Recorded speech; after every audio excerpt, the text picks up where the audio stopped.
देश के एक और सामर्थ्य की चर्चा करूंगा। आप भी देख रहे हैं, पश्चिमी एशिया में युद्ध की वजह से पूरी दुनिया में हाहाकार मचा है। हर देश त्रस्त है। इस युद्ध ने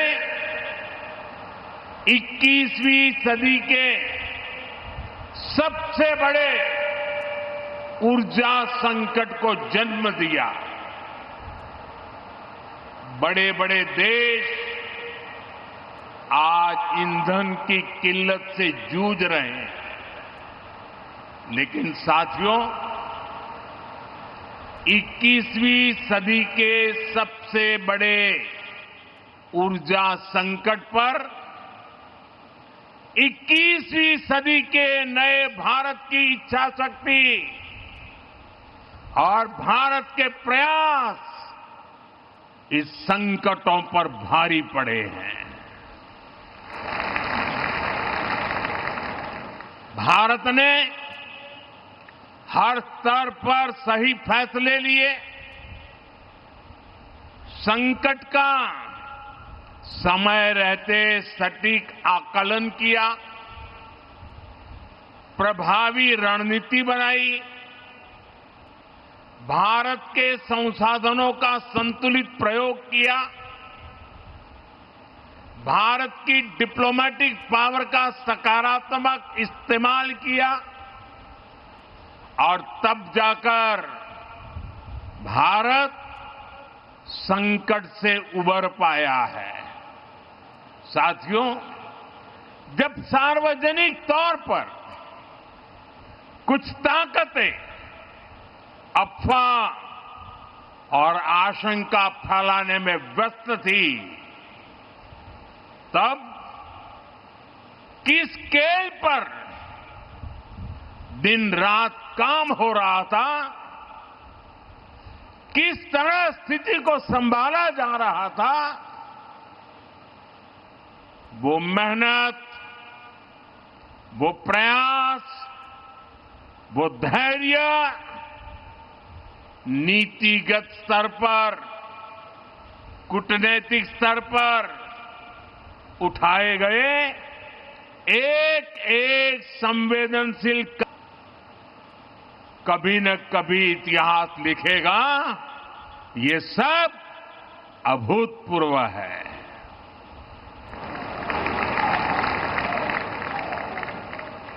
मैं एक उदाहरण देता हूं। रसोई गैस यानी एलपीजी के विषय में हम सब जानते हैं, हमारी जरूरतों की करीब 60% एलपीजी अन्य देशों से आयात की जाती थी और इसमें से भी 90% एलपीजी गल्फ देशों से आ रही थी, हॉर्मुज से होकर के आ रही थी और अचानक से युद्ध के हालातों ने उस सप्लाई को लगभग बंद कर दिया। आप अंदाज लगा सकते हैं हमारे देश में कितना बड़ा हाहाकार मचने जा रहा था। लेकिन राजस्थान की इस धरती ने हमें चुनौतियों को भी चैलेंज देना सिखाया है और इसलिए हमने संकट शुरू होते ही रिफाइनरीज के सामर्थ्य पर फोकस किया। औद्योगिक काम के लिए जो गैस बनती थी, उसकी जगह रिफाइनरीज को रसोई गैस एलपीजी बनाने के लिए कहा गया और 7 दिनों के भीतर भीतर एलपीजी के उत्पादन में बढ़ोतरी हुई। पहले जो 35,000 मैट्रिक टन एलपीजी का उत्पादन देश में होता था, संकट के दौरान वो 54,000 मैट्रिक टन बढ़ गया। जिन रिफाइनरीज ने पहले कभी एलपीजी नहीं बनाया था, उन्हें भी इसके लिए कॉन्फ़िगर किया गया। साथियों, रसोई गैस की डिमांड का पूरा लोड एलपीजी पर न पड़े, सरकार ने इसका भी ध्यान रखा। पीएनजी कनेक्शन यानी पाइप से रसोई गैस के कनेक्शन बढ़ाने का अभियान चलाया गया। बहुत ही कम समय में भारत ने करीब 11 लाख से ज्यादा घरों को गैस का पीएनजी कनेक्शन से जोड़ दिया। भाइयों बहनों, हमने एक और सप्लाई को सुनिश्चित किया। दूसरी ओर घरेलू उपभोक्ताओं पर बहुत बोझ भी नहीं पड़ने दिया। जो हालात थे, उनमें घरेलू गैस सिलेंडर की कीमत 2,000 रुपये तक जा सकती थी। बड़े बड़े मार्केट एक्सपर्ट यही आकलन कर रहे थे, लेकिन हमारे यहां अभी भी घरेलू एलपीजी सिलेंडर 950 रुपये से भी कम में दिया जा रहा है। गरीबों को तो उज्ज्वला सिलेंडर 650 के भी भीतर पड़ रहा है। अब से 2 दिन पहले सरकार ने कमर्शियल गैस की कीमतों में भी बहुत बड़ी कटौती कर दी है। ये दिखाता है कि हमारी सरकार कितनी संवेदनशीलता से काम कर रही है।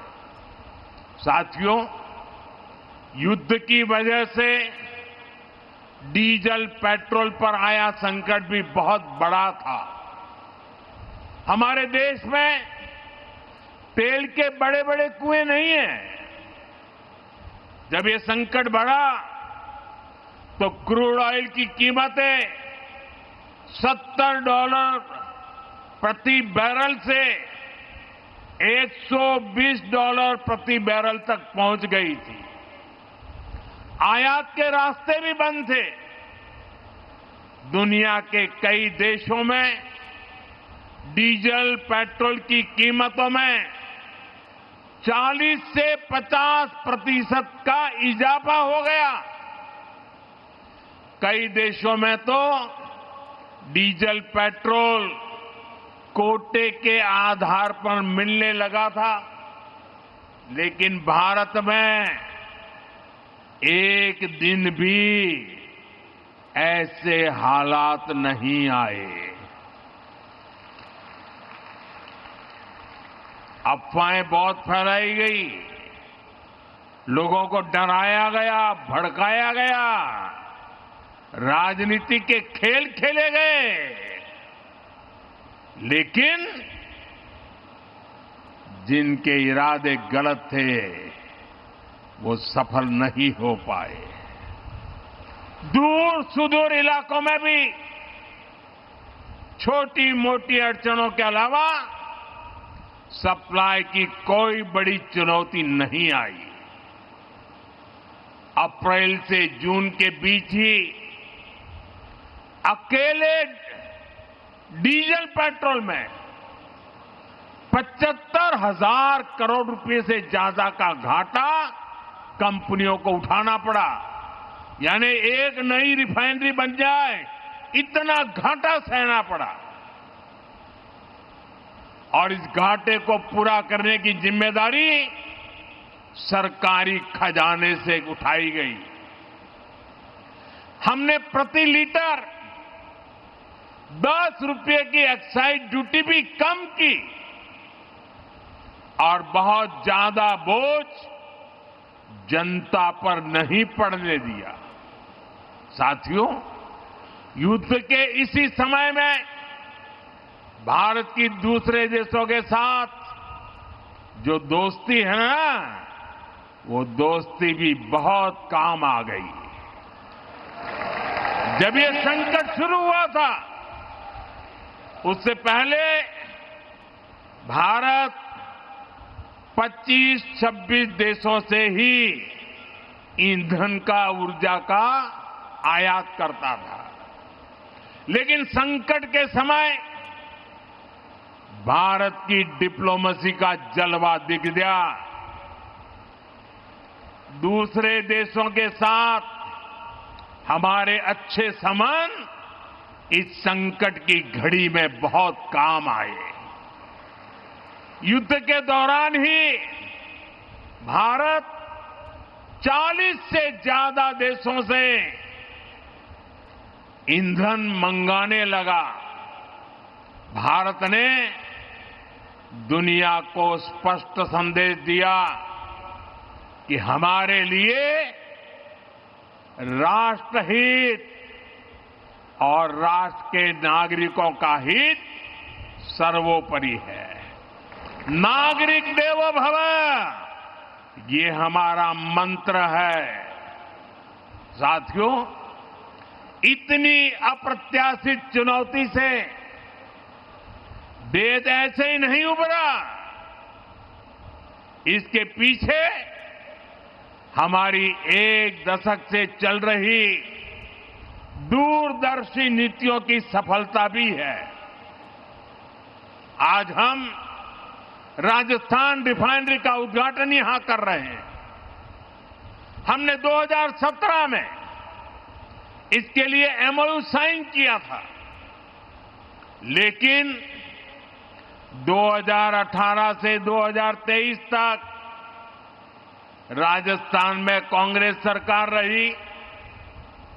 कांग्रेस के असहयोग के कारण यहां का काम लगभग ठप ही रह गया। लेकिन जैसे ही डबल इंजन सरकार आई, इसका काम तेजी से आगे बढ़ा और आज हम इसका लोकार्पण भी कर रहे हैं।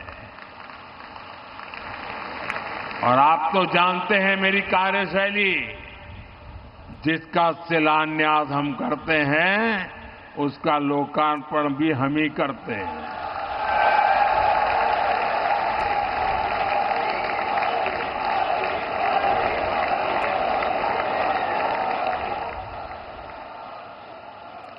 इसी तरह भारत ने अपनी रिफाइनरी क्षमता को लगातार बढ़ाया है।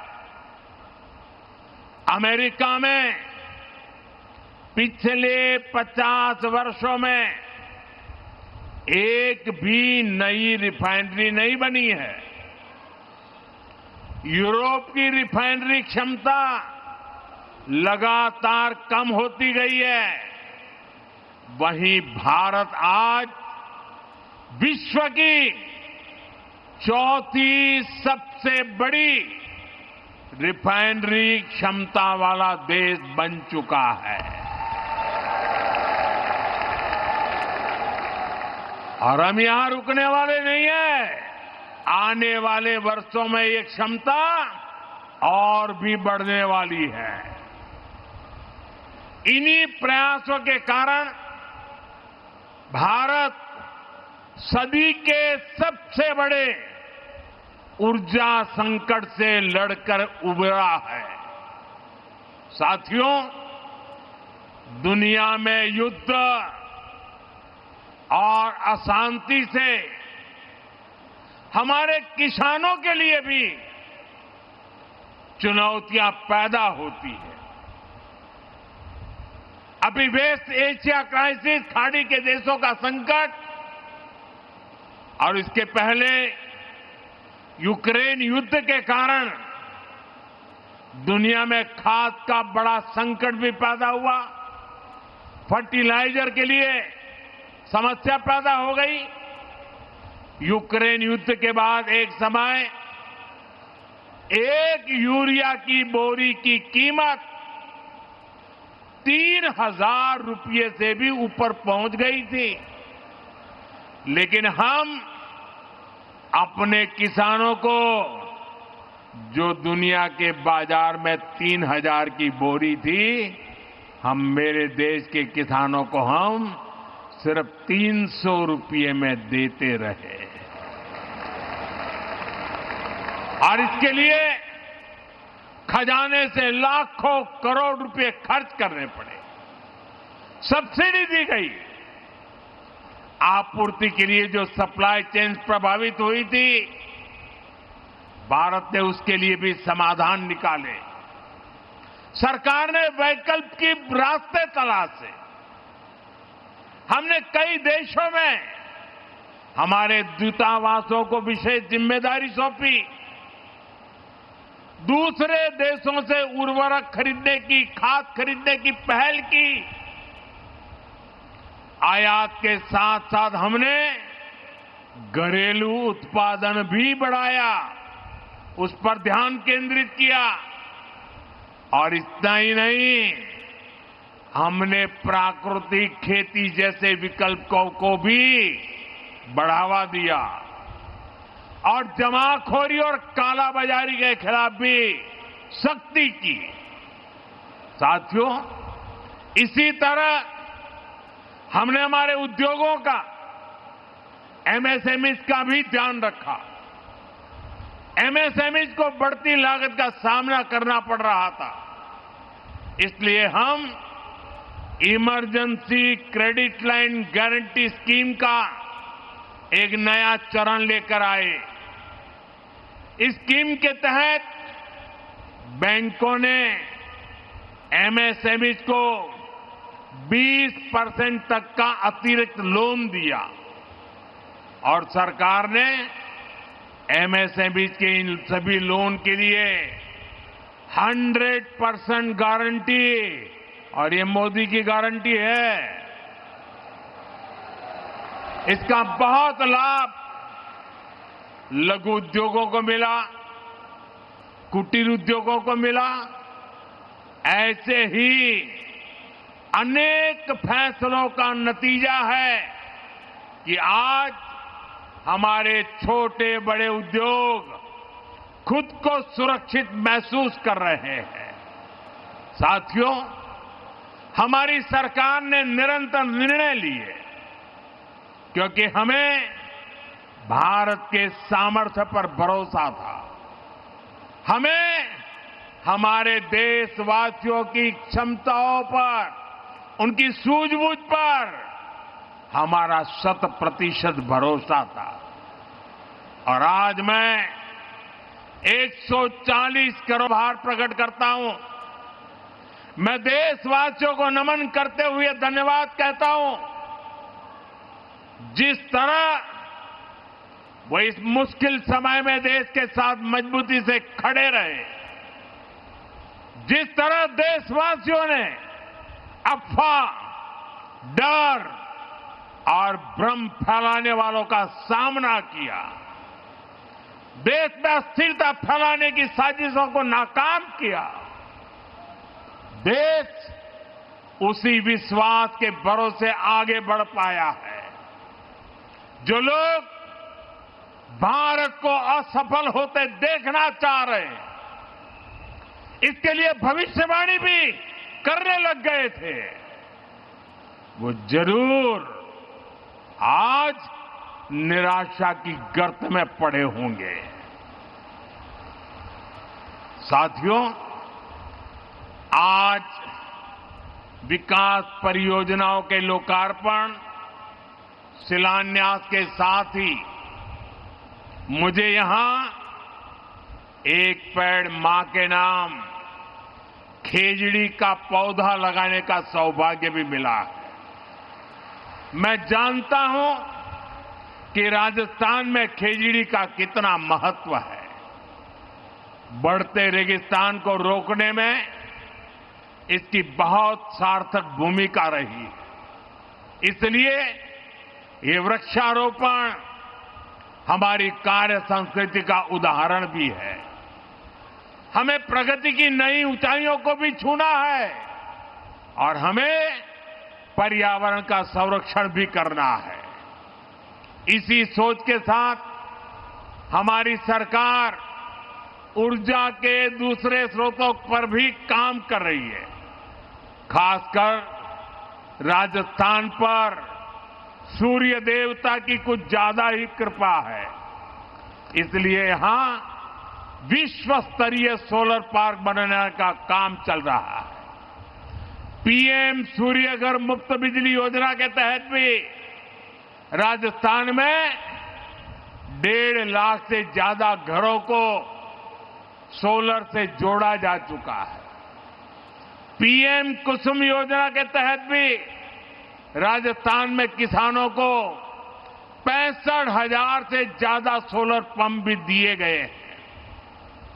साथियों, कठिन से कठिन लगने वाले संकल्प भी सिद्ध हो जाते हैं अगर उनके पीछे की नीयत साफ हो। यही बीजेपी और कांग्रेस में एक बहुत बड़ा अंतर है। साथियों, राजस्थान में पानी से जुड़ी परेशानियों का समाधान इसका एक और बड़ा उदाहरण है। आप सब जानते हैं, कांग्रेस की सरकारों ने कभी राजस्थान के जल संकट को दूर करने के लिए कोई ठोस काम नहीं किया, लेकिन बीजेपी क्षेत्रवाद और बंटवारे की सियासत नहीं करती। बीजेपी राष्ट्र प्रथम की भावना पर चलती है। हमने जब गुजरात में पानी पहुंचाने की योजनाओं पर काम किया था और राजस्थान को पानी देने की बात आई थी, मुझे बराबर यह हिंदुस्तान के हर कोने में एक राज्य दूसरे राज्य से पानी के लिए लंबे अरसे से लड़ाइयां चल रही है। राजस्थान के लोगों को भी लगता था कि पता नहीं गुजरात नर्मदा का पानी देगा कि नहीं देगा, लेकिन हमारा सौभाग्य था कि राजस्थान में भी बीजेपी सरकार, गुजरात में भी बीजेपी सरकार, उस समय मैं गुजरात में मुख्यमंत्री था, यहां बहन वसुंधरा जी यहां मुख्यमंत्री थी, और हम दोनों ने मिलकर बिना कोई संघर्ष, बिना कोई वाद विवाद, बिना कोई आंदोलन, बिना कोई लड़ाई गुजरात से नर्मदा का पानी राजस्थान के साथ साझा किया और राजस्थान के कई गांवों तक मां नर्मदा का पानी पहुंच रहा है। अभी भजनलाल जी बड़े भावुक होकर पानी की इस काम का वर्णन कर रहे थे। भाइयों बहनों, अब जब राजस्थान और हरियाणा दोनों राज्यों में भाजपा सरकार है, तो पहली बार आपसी सहमति से समाधान निकाले गए। अब राजस्थान और हरियाणा सरकार मिलकर शेखावटी तक पानी पहुंचाएंगे। हाल ही में दोनों राज्यों के बीच समझौते पर मोहर भी लग चुकी है। इस समझौते के तहत हथनी कुंड बैराज से पानी राजस्थान लाया जाएगा। इसके लिए अंडरग्राउंड पाइपलाइन बिछाई जाएगी। इसका लाभ सीकर, चूरू, झुंझुनू और आसपास के पूरे शेखावटी क्षेत्र के लोगों को इसका लाभ मिलने वाला है। इस परियोजना पर लगभग 34,000 करोड़ रुपए खर्च किए जाएंगे। साथियों, आने वाले समय में अपर यमुना बेसिन में रेणुका, लखवाड़ और किसाऊ बांधों का निर्माण पूरा होने पर राजस्थान को पानी का और लाभ होगा। गांवों में नल से जल पहुंचाने का काम भी तेजी से आगे बढ़ा है। राम जल सेतु परियोजना भी इसी सोच का परिणाम है। साथ ही राजस्थान में जल संरक्षण के लिए जल संचय जन भागीदारी भी बड़ी भूमिका निभा रही है। देश में इस अभियान के तहत जल संरक्षण के लिए करीब करीब 25 लाख सॉक पिट्स बने हैं। राजस्थान में भी 1.25 लाख से ज्यादा सॉक पिट्स बनाए गए। इससे पानी संरक्षित हो रहा है, ग्राउंड वाटर का स्तर सुधर रहा है। मैं इन प्रयासों के लिए केंद्र और प्रदेश की भाजपा सरकारों को और शेखावटी क्षेत्र के लोगों को बहुत बहुत बधाई देता हूं। साथियों, आज जब देश कोई संकल्प लेता है, कोई लक्ष्य बनाता है, तो राजस्थान उसके केंद्र में होता है। आज राजस्थान में तेज गति से आधुनिक इंफ्रास्ट्रक्चर निर्माण हो रहा है, नए नए रिकॉर्ड बन रहे हैं। आज जयपुर मेट्रो फेज 2 की आधारशिला और जोधपुर एयरपोर्ट के नए टर्मिनल का उद्घाटन ये राजस्थान के विकास को और गति देंगे और नई उड़ान देंगे। जयपुर में फेज 2 पूरा होने के बाद जयपुर का कुल मेट्रो नेटवर्क 50 किलोमीटर से अधिक हो जाएगा। पूर्व, पश्चिम और उत्तर दक्षिण मेट्रो नेटवर्क एक दूसरे से जुड़ जाएगा। इससे स्थानीय लोगों को आसानी तो होगी, पर्यटकों के लिए सुविधा भी बढ़ेगी। साथियों, आने वाले समय में हमें विकास के और भी नए आयाम छूने हैं। मुझे पूरा भरोसा है आप सब इसी तरह डबल इंजन सरकार को आशीर्वाद देते रहेंगे। हम साथ मिलकर राजस्थान के नए भविष्य का निर्माण करेंगे। इसी विश्वास के साथ मैं एक बार फिर राजस्थान रिफाइनरी के लिए, अन्य विकास कार्यों के लिए देशवासियों को, राजस्थान वासियों को बहुत बहुत बधाई देता हूं। मेरे साथ बोलिए, भारत माता की। दोनों मिट्टी ऊपर करके राजस्थान की ताकत नजर आए। भारत माता की, भारत माता की, भारत माता की। बहुत बहुत धन्यवाद।